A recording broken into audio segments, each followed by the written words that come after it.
Assalamualaikum warahmatullahi wabarakatuh. Perkenalkan, nama saya Kiki Nurpitasari dengan NIM 2105140. Baiklah, di sini saya akan mempresentasikan makalah kami dari kelompok 9 dengan judul Penegakan Hukum, Struktur Masyarakat dan Upaya Peningkatan Kesadaran Masyarakat. Saya akan dibantu oleh teman saya yang bernama Lolo Sri Rahayu Brutu dengan NIM 2105143 dan teman saya Listia Rahma dengan NIM 2105141. Langsung saja, saya akan menjelaskan pengertian penegakan hukum. Penegakan hukum adalah proses dilakukannya upaya untuk menegakkan dan berfungsinya norma-norma hukum sebagai pedoman perilaku. Urgensi. Thomas Hobbes di tahun 1588 sampai dengan 1679 Masehi. Dalam bukunya Leviathan pernah mengatakan Homo homini lupus, yang artinya manusia adalah serigala bagi manusia lainnya. Manusia memiliki keinginan dan nafsu yang berbeda-beda, dan salah satunya ada nafsu yang baik dan ada pula nafsu yang buruk. Inilah salah satu argumen mengapa aturan hukum diperlukan. Yang kedua, saya akan menjelaskan struktur masyarakat.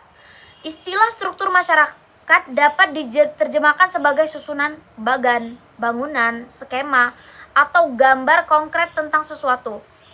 Oleh karena itu, struktur masyarakat dapat diartikan sebagai susunan atau bangunan masyarakat. Dapat penggambarannya tentang suatu lembaga kemasyarakatan atau penata sosial yang berlapis-lapis.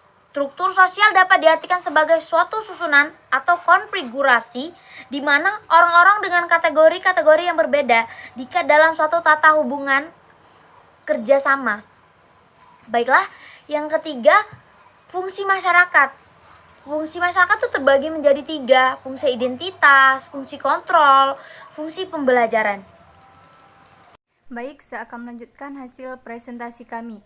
Hukum dan masyarakat sosial. Di dalam suatu interaksi sosial pasti memiliki suatu pengaruh negatif ataupun positif. Dengan adanya hal itu, maka hukum sangatlah berperan penting dalam suatu interaksi sosial. Peran hukum itu sendiri ibarat kompas yang menjadi petunjuk arah kemanapun manusia harus melangkah atau berbuat sesuatu. Jika manusia sebagai makhluk sosial yang dituntut untuk melakukan hubungan dengan manusia yang lain, maka seseorang manusia yang terdiri dari individu atau kelompok perlu memperhatikan hukum yang berlaku di wilayah tempat tinggal mereka. Karena kehidupan makhluk sosial tidak terlepas dari hukum yang seolah-olah menjerat mereka untuk menuju suatu hal yang positif. Terrealisasikannya hukum itu tergantung pada 4 faktor. Yang pertama, hukum itu sendiri. Yang kedua, penegak hukum. Yang ketiga, fasilitas pendukung. Dan yang terakhir, masyarakat. Untuk menjaga agar peraturan-peraturan hukum itu dapat berlangsung dan terus diterima oleh seluruh anggota masyarakat, maka peraturan-peraturan hukum yang ada itu tidak boleh bertentangan dengan asas-asas keadilan dari masyarakat tersebut. Dengan demikian, hukum bertujuan menjamin adanya kepastian hukum dalam masyarakat, dan hukum itu harus berdasarkan pada keadilan. Adapun tujuan dari hukum dan interaksi sosial tersebut adalah untuk menjamin kelangsungan keseimbangan dalam perhubungan antara anggota masyarakat. Berikut fungsi hukum dibedakan menjadi beberapa kategori. Yang pertama, fungsi hukum sebagai pengatur apabila dalam proses interaksi sosial tersebut dilakukan dengan nurani atau kodrati, organis atau terorganisir, dan mekanis atau dilakukannya berdasarkan keinginan hati. 2. Fungsi hukum sebagai pengawas apabila terjadinya reaksi atau perubahan sosial. 3. Fungsi hukum sebagai penyelesaian masalah. Peranan hukum dalam menyelesaikan masalah apabila terjadi permasalahan sosial. Permasalahan sosial terbagi atas beberapa kategori, yakni permasalahan sosial sangat berat, amat berat, berat, dan tidak berat. Dengan demikian, hukum berdampingan dengan masyarakat. Karena terjadinya suatu interaksi sosial, hukum berperan sebagai pengatur masyarakat. Sekian. Baiklah, saya akan menjelaskan upaya meningkatkan kesadaran masyarakat. Yang mana manusia ini dilahirkan mempunyai sifat, karakter, bakat, serta kemauan dan kepentingan yang berbeda-beda satu sama lain. Sebagai makhluk sosial, manusia ini saling membutuhkan satu sama lain dalam kehidupan bermasyarakat.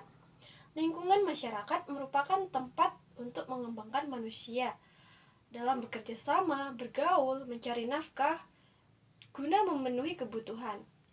Namun karena perbedaan kepentingan dan kemauan seseorang dengan yang lainnya, seringkali terjadi benturan yang menimbulkan konflik dalam masyarakat. Hal ini menimbulkan lingkungan pergaulan yang tidak harmonis, tidak tertib, tidak tentram, dan tidak aman. Karena itu, untuk mencegah terjadinya hal-hal negatif ini, diperlukan suatu hukum yang mengatur pergaulan untuk mengembangkan sikap kesadaran hukum dan menjalani kehidupan antar masyarakat. Kesadaran hukum dapat diartikan sebagai kesadaran suatu kelompok masyarakat kepada aturan-aturan hukum yang berlaku. Kesadaran hukum sangat diperlukan oleh suatu masyarakat. Hal ini bertujuan agar ketertiban, kedamaian, dan ketentraman serta keadilan dapat diwujudkan dalam pergaulan antar sesama. Kesadaran hukum ada 4 indikator. Yang pertama yaitu pengetahuan hukum. Pengetahuan hukum mengenai beberapa perilaku tertentu yang diatur oleh hukum. Pengetahuan hukum tersebut berkaitan dengan perilaku yang dilarang ataupun perilaku yang diperbolehkan. Yang kedua yaitu pemahaman hukum. Pemahaman hukum ini mengenai isi peraturan dari hukum tertentu. Dengan lain perkataan, pemahaman hukum ini adalah suatu pengertian terhadap isi dan tujuan dari suatu peraturan hukum tertentu, peraturan hukum yang tertulis maupun tidak tertulis, serta manfaatnya bagi pihak-pihak dalam kehidupannya.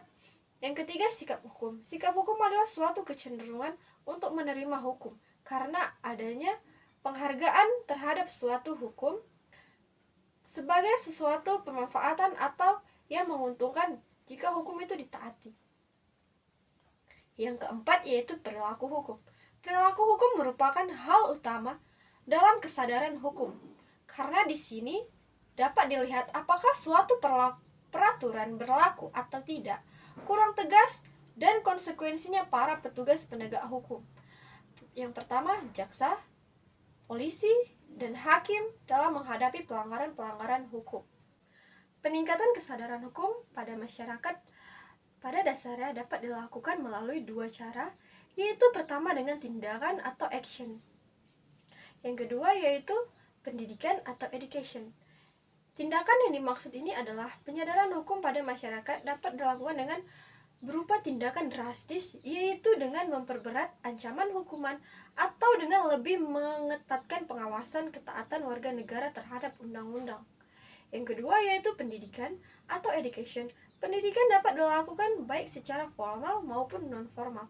Hal yang perlu diperhatikan dan ditanamkan pada dalam pendidikan formal dan non-formal adalah pada pokok tentang bagaimana menjadi warga negara yang baik, tentang apa saja hak serta kewajiban seorang negara. Menanamkan kesadaran hukum berarti menambahkan nilai-nilai kebudayaan, dan nilai kebudayaan ini dapat dicapai dengan pendidikan.